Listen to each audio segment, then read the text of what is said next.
بسم اللہ الرحمن الرحیم۔ السلام علیکم ورحمۃ اللہ۔ وعلیکم ڈاکٹر صاحب، السلام۔ پروگرام میں آپ کو خوش آمدید۔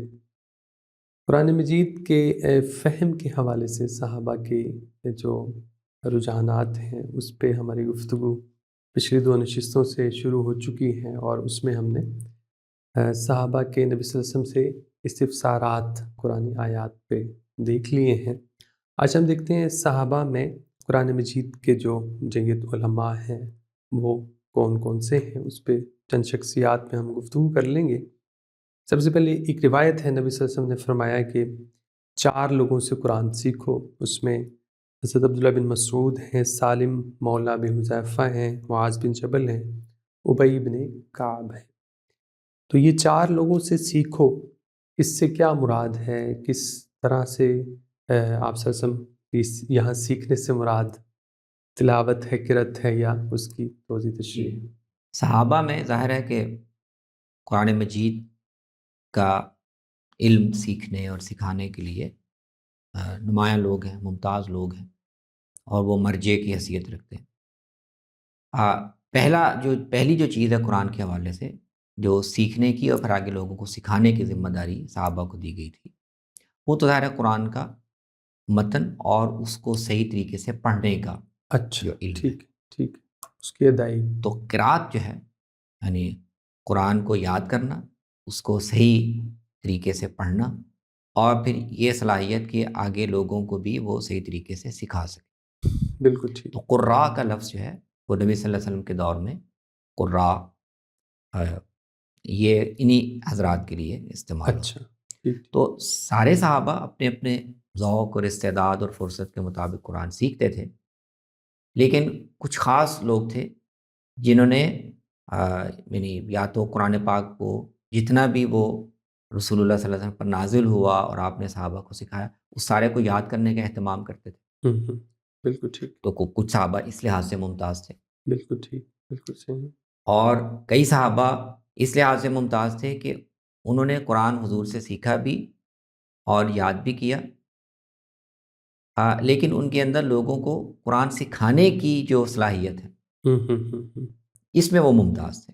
بالکل ٹھیک، بالکل صحیح۔ وہ صحیح تلفظ، صحیح لہجے کے ساتھ، اور یعنی سکھانا، خاص طور پہ متن کسی کو یاد کروانا، یہ بھی ایک خاص طرح کی صلاحیت ہے۔ بالکل صحیح۔ تو یہاں نبی صلی اللہ علیہ وسلم نے اس پہلو سے ان 4 حضرات کا ذکر کیا، یعنی یہ صحابہ میں جو قراء صحابہ ہیں، اچھا، بالکل صحیح، ان جن سے کی قرأت پر اور قرأت لوگوں کو سکھانے پر حضور نے اعتماد کا اظہار فرمایا، ان سے خاص طور پر سیکھو، وہ یہ 4 ہیں۔ بالکل صحیح۔ تو قرآن مجید کے فہم میں ہمیں کیا خلفۂ راشدین جو بڑے نمایاں صحابہ ہیں صحابہ میں، تو اب ہم قرأت سے آگے بڑھ کے اگر ہم قرآن کی فہم کی بات کریں، جی، اس کی توضیح تشریح کی بات کریں، جی، تو اس میں خلفۂ راشدین جو ہیں وہ کیا بہت پرومیننٹ ہیں یا نہیں ہیں؟ ان کی طرف سے جو روایات آتی ہیں اس حوالے سے۔ ہاں، تو جو فقہاء اور علماء صحابہ ہیں، ظاہر ہے ان کی کیٹیگرائزیشن وہ الگ ہے۔ بالکل ٹھیک ہے، بالکل صحیح۔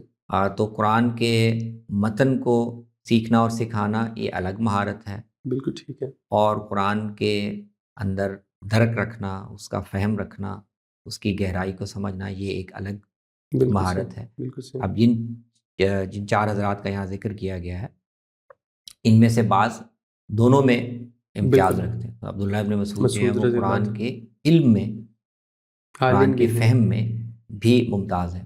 بالکل ٹھیک۔ معاذ ابن جبل رضی اللہ عنہ وہ قرآن کے علم اور فہم میں بھی ممتاز ہے۔ بالکل صحیح۔ ابی ابن کعب رضی اللہ عنہ، ان کا زیادہ امتیاز یا زیادہ ان کی طرف جو توجہ صحابہ میں جاتی تھی وہ قاری ہونے کے لحاظ سے، ٹھیک، وہ بڑے بڑے دوسرے صحابہ اور تابعین کے استاذ تھے، بالکل ٹھیک، انہوں نے ان کو قرآن سکھایا۔ لیکن جہاں تک قرآن کے فہم کا، اس کی آیتوں کا محل کیا ہے، اللہ تعالیٰ کیا کہنا چاہتے ہیں، اور خاص طور پہ ان سے استنباط کیا کیا جا سکتا ہے، یہ ایک الگ، بالکل ٹھیک۔ تو وہ علماء اور فقہاء صحابہ میں نمایاں، اور ظاہر بات ہے کہ خلفائے راشدین جو ہیں وہ جیسے اپنی دینی خدمت کے لحاظ سے، فضیلت کے لحاظ سے ممتاز ہیں، تو وہ دین کے فہم میں اور قرآن کے فہم میں بھی ان کا یہی مقام۔ بالکل صحیح۔ تو خلفائے راشدین میں سیدنا عمر رضی اللہ تعالیٰ عنہ کو ہم دیکھیں تو ان کے ہاں اس تفقع کی مثالیں، قرآن کی فہم کی مثالیں کیا سیدنا ابوبکر صدیق اور حضرت عثمان سے زیادہ ملتی ہیں ہمیں ان کی اس طرح کی چیزیں، اور اس پہ ان کی وضاحت و توضیحات قرآن حکیم کے فہم کے حوالے سے؟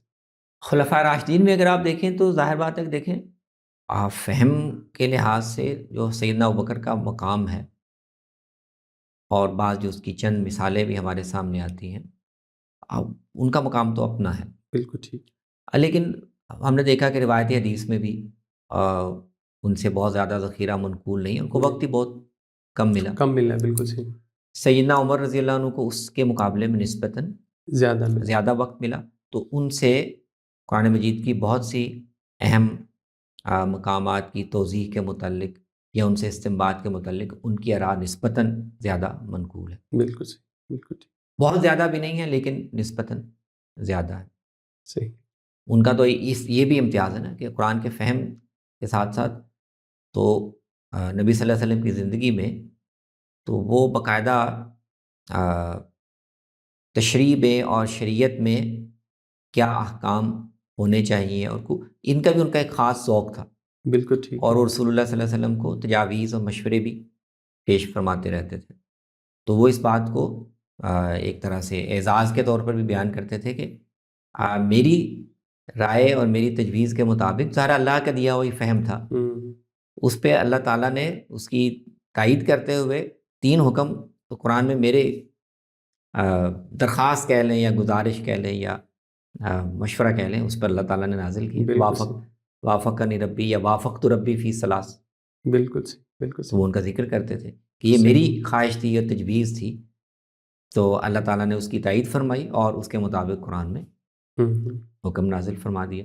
بالکل صحیح۔ میں نے کہا تھا، میں چاہ رہا تھا کہ یہ جو مقام ابراہیم ہے تو حضرت ہمارے جد امجد کی نشانی ہے، اور یہ بیت اللہ کے قریب رکھا ہوا ہے، تو بیت اللہ کا ہم طواف کرتے ہیں، تو مقام ابراہیم کو بھی عبادت کے کسی رسم کے ساتھ جوڑ دیا جائے تو اس کے قریب، اس کے پاس ہم اگر نماز پڑھنے کی کیا طریقہ مقرر کر دیں تو اللہ تعالیٰ نے سیدنا عمر کے بیان کے مطابق یہ کہا کہ ہاں واتخذوا من مقام ابراہیم مصلی۔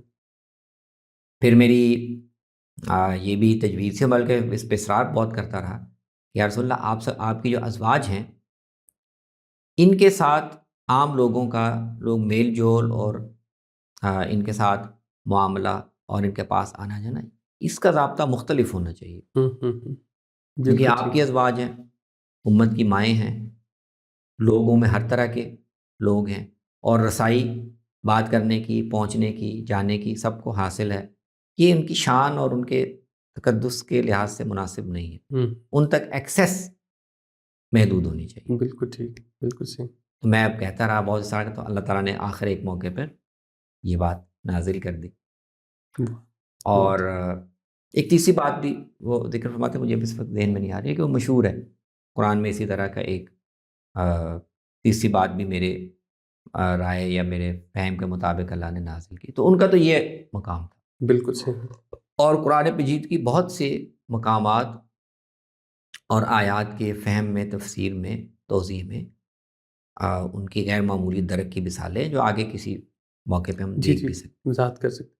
ان کے ایک تو ان کو 10 سال ملے حکومت میں بھی، اور پھر دور بھی تبدیل ہوا، تغیر بھی ہے سوسائٹی میں، بڑے علاقے فتح ہوئے، یہ بھی بڑی وجہ بنی ہے ان کے قرآن کے اندر درک کی، یا یہ وجہ نہیں بنی؟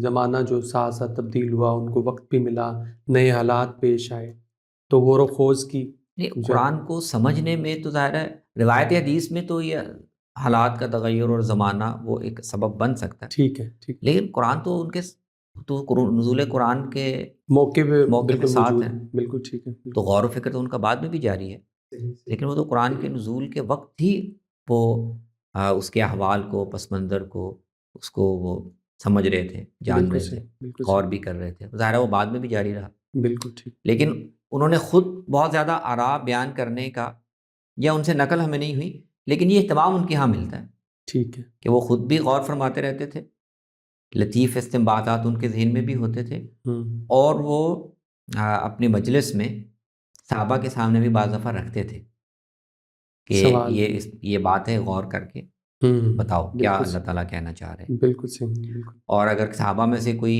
نقطہ استنباط پیش کرتا تو اس کی حوصلہ افزائی بھی کرتے تھے، اس کے بالکل اپریشیٹ بھی کرتے تھے، جس کی بڑی نمایاں مثال عبداللہ ابن عباس عباس کی رضی اللہ. بالکل صحیح.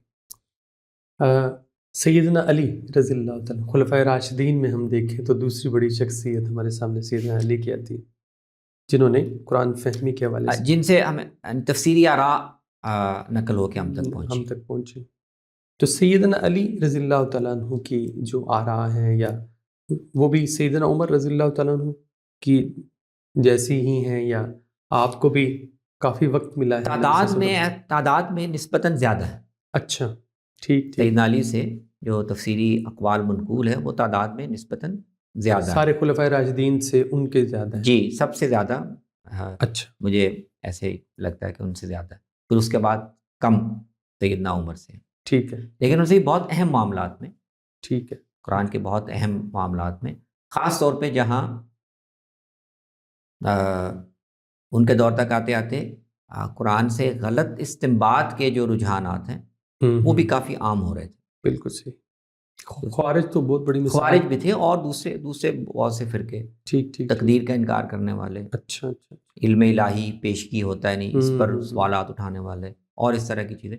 تو ان سے ایسی آراء یا ایسی توضیحات وہ منقول ہیں کہ جن سے آیتوں کو ان کے صحیح محل میں رکھ کر ان کی وضاحت کی گئی. اور وہ خاص طور پر یہ اہم بات ہے کہ چونکہ ان کا ماحول مختلف ہے، اور وہ ایک ایسے ماحول میں جہاں پر اب کوفہ میں آ کے زیادہ تر ان کے ارد گرد نئے لوگ ہیں، تو وہ لوگوں کو متوجہ کر رہے ہیں. ٹھیک ہے نا. تو خلفاء میں سے حضرت عمر یا باقی حضرات وہ اس طرح یہ نہیں کہہ رہے لوگوں کہ میں نے بہت غور کیا تو مجھ سے چیزیں سیکھو. وہ موقع بموقع ضرورت کے مطابق غور بھی کر رہے ہیں، صحابہ کو بھی انوائٹ. لیکن حضرت علی جس ماحول میں وہاں وہ یہ چاہ رہے ہیں کہ قرآن کی بہت سی چیزیں، بہت سے احکام جو اب لوگوں کو اس طرح ان کے محل میں بتانے والے لوگ کم ہوں گے، تو مجھ سے لوگ زیادہ سے زیادہ پوچھ لیں. بالکل صحیح. جی وہ خود کہتے بھی ہیں کہ مجھ سے پوچھ. وہ انوائٹ کرتے ہیں کہ بالکل صحیح. قرآن، اور یہ دعویٰ ہمیں صحابہ میں سے ان دو کے ہاں ہی ملتا ہے، ایک عبداللہ ابن مسعود کے ہاں رضی اللہ عنہ اور ایک سیدنا علی کے ہاں. اور دونوں ہی اسی ماحول میں ہیں. دونوں اسی ماحول میں ہیں، اور وہ کہہ رہے ہیں کہ قرآن، پورے قرآن، اس کا کوئی حصہ، کوئی ٹکڑا، کوئی آیت وہ کب، کہاں، کس پس منظر میں، کس کے متعلق نازل ہوئی وہ ہم جانتے ہیں. بالکل صحیح. ہم نے وہ سارا زمانہ خود دیکھا ہے، ہمارے سامنے قرآن نازل ہوا ہے، اور رسول اللہ سے بھی ہمیں جو قرب اور نسبت حاصل ہے، سیکھنے کا موقع ملا ہے، تو ہم سے چیزیں زیادہ سے زیادہ سیکھ لو. بالکل صحیح بالکل صحیح. سیدنا علی کے بعد جو بڑی پرومیننٹ شخصیت ہے نبی صلی اللہ علیہ وسلم کی تمام ازواج میں سے، وہ سیدہ عائشہ کی ہیں. تو سیدہ عائشہ سے بھی جیسے مرویات بہت زیادہ ہیں، ایسے کیا ان سے بھی تفسیری روایات بھی ہیں، قرآن مجید کی آیات کی توضیحات؟ تفسیری اقوال ان سے بھی کافی منقول ہیں. ٹھیک ہے. ایسا تو نہیں کہ اس سے آپ پورے قرآن پر آپ یہ سمجھے کہ انہوں نے تفسیر کی ہو، لیکن ان سے بھی ذوق تو ان کا بھی تھا. ہم نے پیچھے کچھ مثالیں دیکھی کہ وہ خود رسول اللہ کے زمانے میں بھی قرآن پر غور کرتی تھی اور سوال کرتی تھی، پوچھتی رہتی تھی. بالکل صحیح. انہوں نے قرآن کے فہم اور علم کی بنیاد پر بہت سی روایات پر سوالات اٹھائے. بالکل صحیح. کہ ان روایات کا جیسے یہ بیان کی جا رہی ہے ایسے نہیں ہو سکتی. اس طرح انہوں نے بہت سے آیات کے محل اور ان کا پس منظر کیا تھا، ان کے بارے میں ان کی بہت اہم آراء منقول ہے. آگے ہم مثالیں کچھ دیکھ بھی سکتے ہیں. جی. اور صحابہ ان سے رجوع بھی کرتے تھے، ہر طرح کے معاملات میں رجوع کرتے تھے. اس طرح قرآن کی بعض مشکل آیات ان کے بارے میں بھی رجوع کرتے. اور اس میں بڑا کردار ان کے ذاتی ذوق کا ہے، دین کے ساتھ ذوق کا، اور رسول اللہ کے ساتھ جو ان کو نسبت حاصل، اس کی وجہ سے وہ جو بات سمجھ میں نہ آئے، جس پہ کھٹک ہو، براہ راست پوچھ سکتی تھی. بالکل صحیح.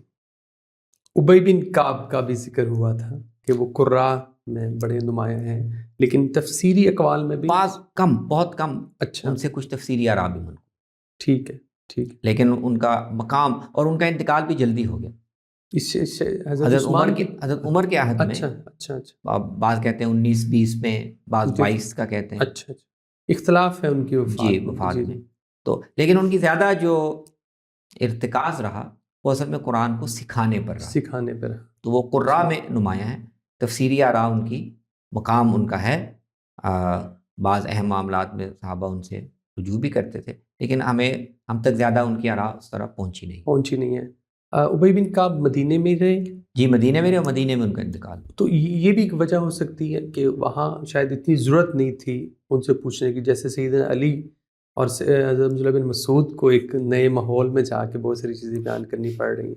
یعنی جس دور میں وہ ہیں، دور کا بھی اس میں، یعنی جہاں پر وہ ہیں اس میں کس دور میں لوگوں کا زیادہ رجوع ہوا۔ ٹھیک ٹھیک ٹھیک، تو جس دور میں وہ ہیں وہاں پر بڑے بڑے سارے صحابہ خود موجود مدینے میں ہی ہیں۔ بالکل وہی اپنے کعب رضی اللہ عنہ سے قرات کے معاملے میں تو لوگ رجوع کر رہے ہیں، لیکن فہم اور تفسیر کے معاملے میں اتنا رجوع کرنے کی ضرورت نہیں پیش آئی، نہیں ہے۔ بالکل صحیح۔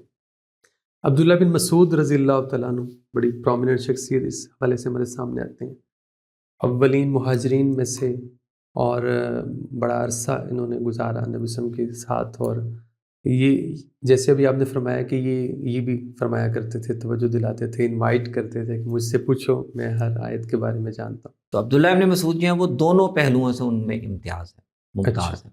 ٹھیک، قرآن کے قاری بھی بہت بڑے تھے، صحیح، اور قرآن کے معلمین میں سے، صحابہ میں جو قرآن کے معلمین ہیں، یعنی جن سے حضور نے بھی کہا کہ ان سے سیکھو، اور صحابہ بھی ان پر اعتماد کرتے تھے، ان کو معلم قرآن کے طور پر مقرر کیا گیا، ان میں بھی تھے۔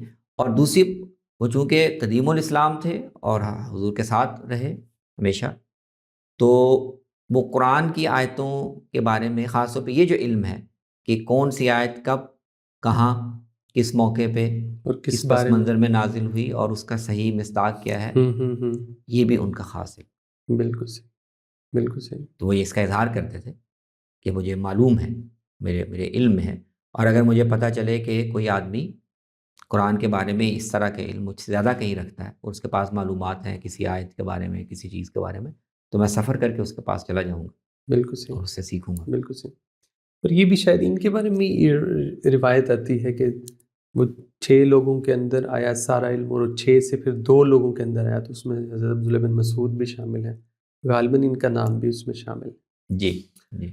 حضرت عبداللہ بن عباس رضی اللہ تعالیٰ، میرے خیال سے بہت زیادہ تفسیری اقوال ان سے ہیں، عبداللہ بن عباس۔ جی، عبداللہ بن عباس تو اس لحاظ سے ان کا امتیاز بھی ہے، وہ نمایاں بھی ہے کہ عمر کے لحاظ سے یہ چھوٹے صحابہ میں، صغار صحابہ میں سے جتنے حضرات کے بھی ہم نے ذکر کیے، ان سب میں یہ چھوٹے تھے۔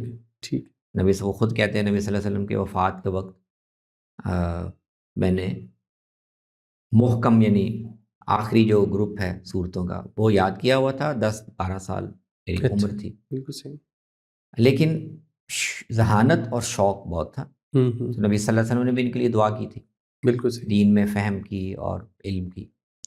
اور وہ خود اپنے بارے میں بھی کہتے ہیں کہ میں نے اس وقت جب بڑے بڑے صحابہ موجود تھے، اپنا شوق بھی تھا لیکن وہ آئندہ کی ضرورت کو بھی سامنے رکھا، صحابہ بڑے بڑے موجود تھے، تو میں نے یہ اندازہ کر کے کہ یہ آج تو یہ سارے ہیں، بالکل صحیح، لیکن کچھ وقت گزرے گا تو یہ حضرات نہیں ہوں گے، بالکل صحیح۔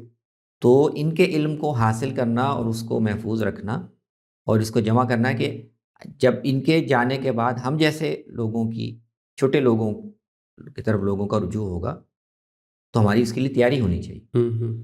بالکل صحیح۔ تو انہوں نے باقاعدہ اس عمر میں اس دور کا فائدہ اٹھایا، اور بڑی محنت سے تمام بڑے بڑے صحابہ سے، فقہائے صحابہ سے جا کر روایات بھی سارے، انہوں نے حضور صلی اللہ علیہ وسلم کی زندگی مکے میں اس طرح نہیں دیکھی تھی، لیکن انہوں نے سیرت کا علم، اس طرح قرآن کا علم، رسول اللہ صلی اللہ علیہ وسلم کی احادیث کا علم بڑی محنت سے حاصل کیا۔